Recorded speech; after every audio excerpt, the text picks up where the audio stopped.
देश की सबसे बड़ी अदालत, सबसे बड़े न्यायाधीश और उन पर जूता फेंकने की कोशिश। सोमवार को देश की सबसे बड़ी अदालत सुप्रीम कोर्ट में कुछ ऐसा हुआ जिसने सबको सख्ते में डाल दिया।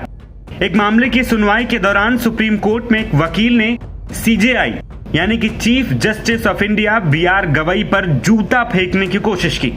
इसके बाद नारा लगाया कि सनातन का अपमान नहीं सहेगा हिंदुस्तान।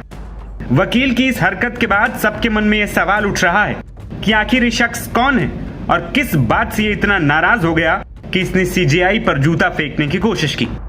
दरअसल ये हिमाकत करने वाले वकील का नाम राकेश किशोर है। आरोपी वकील की उम्र 60 साल है। राकेश किशोर का रजिस्ट्रेशन साल 2011 में हुआ था और ये काफी समय से वकालत कर रहे हैं। रिपोर्ट की माने तो राकेश किशोर सीजेआई गवई के मध्य प्रदेश के खजुराहो में भगवान विष्णु की 7 फुट ऊंची सिर कटी मूर्ति की पुनर्स्थापना पर की गई टिप्पणी से खासा नाराज था। दरअसल सीजेआई ने 16 सितंबर को खंडित मूर्ति की बहाली की मांग वाली याचिका खारिज करते हुए कहा था, जाओ और भगवान से खुद करने को कहो। तुम कहते हो भगवान विष्णु के कट्टर भक्त हो, जाओ उनसे प्रार्थना करो। हालांकि सुरक्षा कर्मी ऐसी घटना से इनकार करते हुए बस इतना कह रहे हैं कि एक आदमी कोर्ट में शोर मचा रहा था, उसे निकाल दिया गया।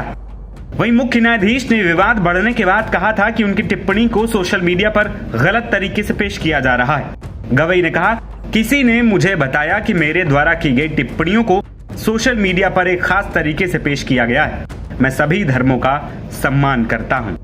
बता दें कि सोमवार को जूता फेंकने की कोशिश तब हुई जब सीजेआई की बेंच एक मामले की सुनवाई कर रही थी। तभी वकील राकेश किशोर ने सीजेआई की तरफ जूता फेंका। हालांकि जूता उनकी बेंच तक नहीं पहुंच सका। सुरक्षा कर्मियों ने फौरन उसे पकड़कर बाहर कर दिया। वहीं जब सुरक्षा कर्मी उसे पकड़कर बाहर ले जाने लगे तो उसने सनातन का अपमान नहीं सहेगा हिंदुस्तान जैसे नारे भी जोर जोर से लगाए। इस घटना के बाद सीजेआई ने शांति बनाए रखी और कहा कि हम इससे विचलित नहीं होते, आप लोग अपनी दलीलें जारी रखें। जूता फेंकने की कोशिश करने वाले वकील को हिरासत में ले लिया गया है और पूछताछ की जा रही है।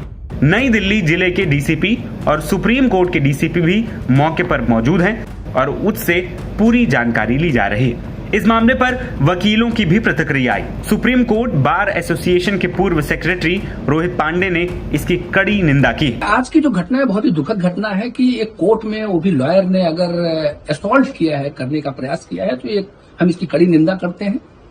देखिए, हमारे बार के वो मेंबर हैं जो हमने अभी इंक्वायर किया और पता चला कि वो 2011 के मेंबर हैं। बट बहुत ही दुखद घटना इसलिए हम कह सकते हैं कि जो पता चला कि लॉर्ड विष्णु के मैटर्स में उसमें जो कमेंट आया था ऑनरेबल सीजेआई का, उसी पे ही उन्होंने ऐसा प्रयास किया है। तो ये बहुत ही दुखद घटना है, हम इसकी कड़ी निंदा करते हैं और अगर ये घटना सच है तो एक्शन होना चाहिए। वहीं कोर्ट के अंदर एक वकील द्वारा की गई ऐसी हरकत से लोग हैरान हैं और इस पर सियासत भी शुरू हो गई है।